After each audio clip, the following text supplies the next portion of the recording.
I the asshole for punishing my son after he said something racist? About a week ago, my 39 female family ordered Chinese food for delivery. When the delivery driver came to the door, my daughter, 16 female, was taking the cat upstairs to put in her room because he always tries to eat the food. My son, 13 male, loudly says, "Make sure to hide the cat from the Chinese guy, as I am at the door getting the food from the Chinese delivery driver." He very obviously heard what my son said and was upset by it. I quickly apologized and took the food. I told my son that racist jokes were completely unacceptable and very wrong, and he refused to admit that he was in the wrong.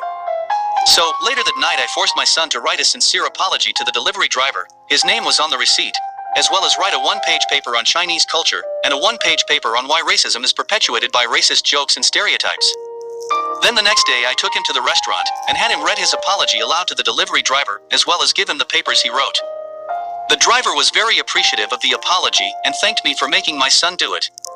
He then told my son about multiple instances where he had faced racist comments and attacks from people while he was a delivery driver. That night my husband, 43 male, and I got into an argument about me making our son do this. He told me that it was embarrassing for our son to have to do the apology, and that the punishment didn't fit the crime. I told him that it was much more embarrassing for the driver to have to face that kind of racism and racist stereotypes, and that our son would get over the embarrassment. I do not condone any kind of hateful thinking in my house, and the fact that my son said that embarrassed me as well. My husband told me that it was just a joke, and it wasn't that big of a deal.